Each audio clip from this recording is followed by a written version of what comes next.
Salut les trackers, j'espère que vous allez bien. Aujourd'hui, on continue nos unboxings des figurines Mythic Legion avec aujourd'hui le Templar Legion Builder.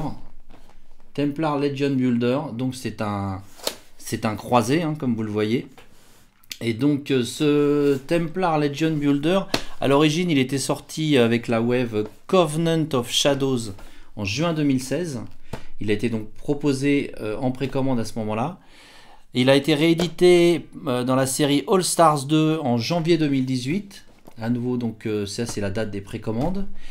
Et récemment, il a été reproposé à nouveau dans les Legion Builder Reinforcements.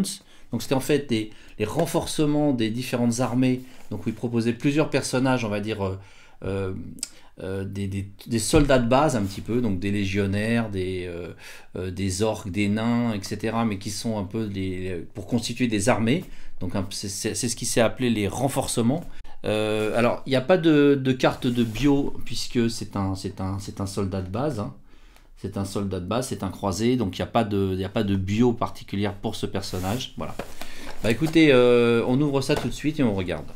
Donc je vous montre la carte au dos. Je pense que c'est une carte que vous avez déjà vue. Voilà. Et donc le petit sachet avec beaucoup d'accessoires, vous allez voir.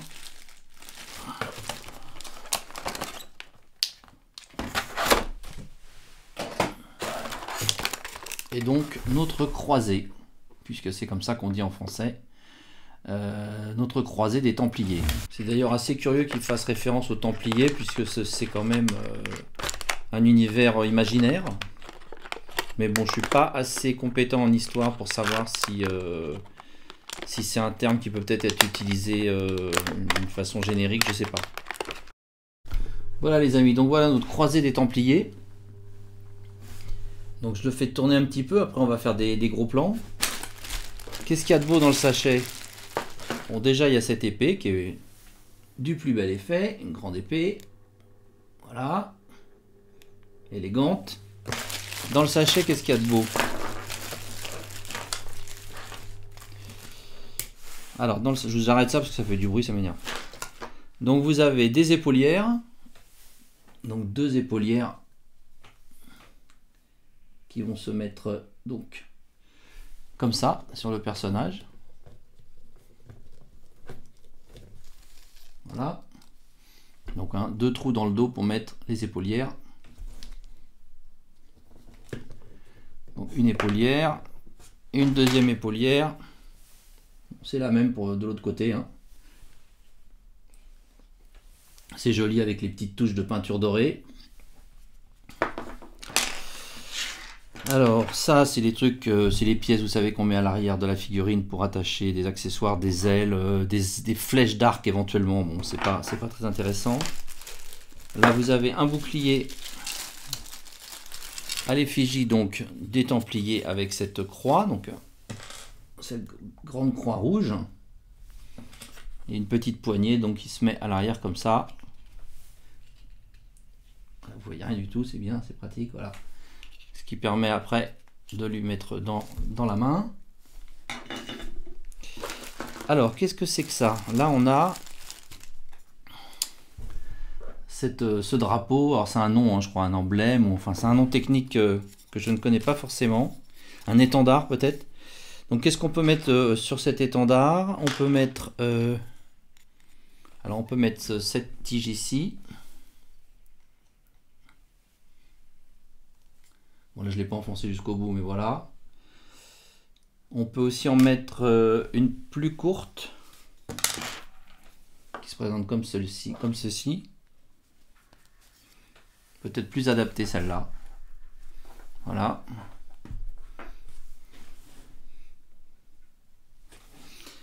Vous avez également une lance. Avec donc cet embout ici. Voilà. Donc cette lame. Sachant que on doit pouvoir aussi mettre cette lame peut-être sur... pour faire une arme plus petite comme ça, donc avec une tige plus petite, voire même avec la toute petite comme ça, ouais, enfin plus fine. Bon, Donc ça, c'est quelque chose que vous pouvez utiliser sur la tige que vous voulez en fait. Il y a 3 tailles différentes. Une grande, une moyenne, une petite. Je ne sais pas si c'est très conforme à la réalité. Et puis vous avez cette pièce, cette petite pièce, c'est une sorte de, je pense, peut-être de tour de cou. Alors pourquoi J'avais l'impression qu'il y avait une autre tête, mais alors j'ai dû rêver. Non, il n'y a pas d'autre tête. Pourquoi j'ai cru ça? Non, je ne sais pas. Alors à quoi sert cette pièce? Ah si, attendez. Je regarde un truc vite fait. Non. C'est assez curieux qu'ils mettent cette pièce. Alors je suppose que peut-être que si on enlève cette espèce de pièce d'armure ici, on retire la tête, on retire cette pièce d'armure, ce tour de cou quelque sorte, hein, une sorte de tour de cou, on retire ça, on peut mettre celui-ci qui est plus petit, voilà, bon, pourquoi pas, hein. Ce qui fait que ça donne un look différent. Si on veut faire une armée, c'est pas idiot parce que ça permet de donner un look un peu différent aux différents croisés, hein, vous voyez, bon, c'était... Celle-ci était plus imposante. Je pense que c'est pour ça. Donc ça permet de faire des variétés de... Si on veut constituer une armée de croisés, ben on peut mettre le tour de cou plus fin à certains, le tour de cou plus épais à d'autres. On peut mettre certains avec épaulières, d'autres sans. Ça permet de varier un peu les plaisirs, si je puis dire. Et ça, c'est un peu le bordel ici. Alors... On n'a pas encore regardé les articulations.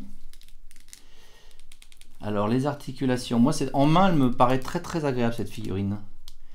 Donc je ne sais pas s'il y a eu une amélioration depuis celle qui a été sortie en 2016.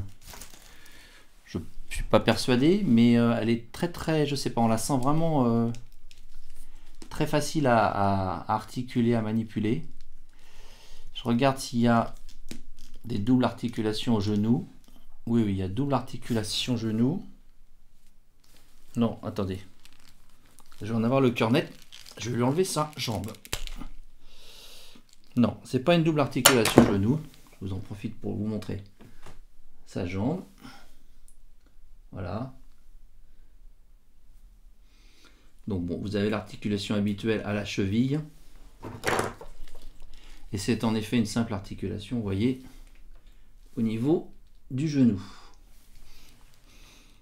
Oui, pourquoi j'ai cru que c'était une double articulation? Parce que c'est vrai qu'en tirant dessus, j'avais l'impression que je pouvais baisser considérablement le genou, mais en fait c'est parce que je risquais de déformer cette pièce. Non, donc c'est une simple articulation. J'en viens à me demander s'il y a des doubles articulations sur les mythiques légions. J'ai un petit doute là tout d'un coup, parce que j'ai l'impression qu'à chaque fois que je vous en montre une, il n'y a jamais de double articulation. Bon, voilà, c'était Pixus, donc lui là, c'est un squelette, donc il n'y a pas de double articulation. Non, alors est-ce que c'est parce qu'il est très équipé en armure celui-ci? Mais non, je crois pas qu'il y ait de double articulation. Donc grand écart sans problème. Grand écart sans problème. Je vois que cette pièce en faisant le grand écart est partie. Donc ça c'est une pièce aussi interchangeable, hein. Vous voyez, vous pouvez d'ailleurs avoir un croisé qui n'en a pas. Bon, quoique les croisés c'est quand même plus sympa avec ce truc. Enfin, vous pouvez cette pièce là, vous pouvez avoir d'autres versions avec d'autres couleurs et interchanger cette pièce là sur la figurine. Même si celle-là est plus longue parce que c'est les croisés. Bon, au niveau des épaules, il n'y a pas d'articulation papillon. Le poignet tourne. Le poignet tourne. Il est un peu gêné par le protège avant-bras là. Mais bon, l'avant-bras tourne. Enfin, la moitié de l'avant-bras, on va dire, hein, puisque en fait, ça se retire, le poignet, la main, et cette pièce-là aussi se retire. Si j'y arrive, vous voyez, donc là vous vous retrouvez en fait avec un demi avant-bras, on va dire, et là c'est l'autre moitié de l'avant-bras. Donc là, l'intérêt économique hein, pour les Four Horsemen, c'est que cette pièce-là, bah, par exemple, vous pouvez l'utiliser sur un nain, vous voyez, parce que même si le nain a des jambes plus courtes ou des bras plus courts, cette pièce-là, qui est un demi-avant-bras, peut être réutilisée sur un personnage de plus petite taille, vous me suivez? C'est pour ça qu'ils ont créé des pièces assez facilement interchangeables.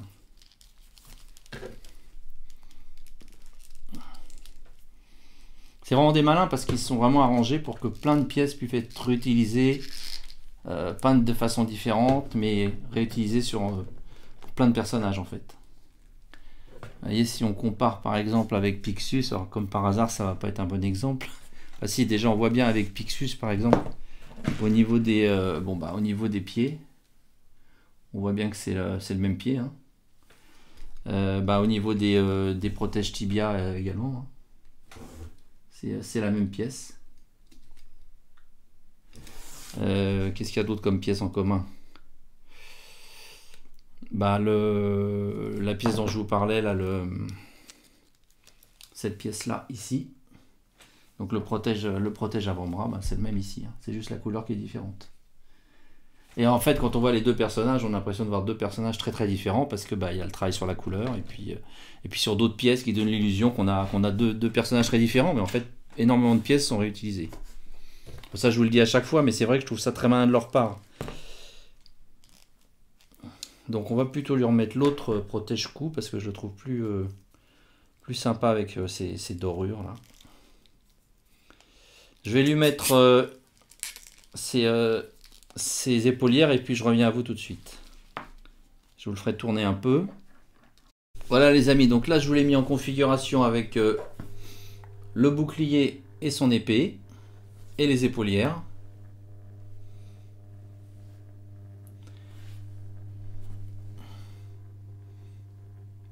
Et puis je vais faire une autre configuration. On va lui mettre, peut-être lui mettre ça par exemple. Il est vraiment très grand celui-là. Hein. Non, ça me paraît trop grand ça. Je vais mettre celui-là. Et voilà, là je vous ai fait une autre configuration avec son étendard et toujours son épée. Et j'ai mis un tour de cou plus petit. Voilà.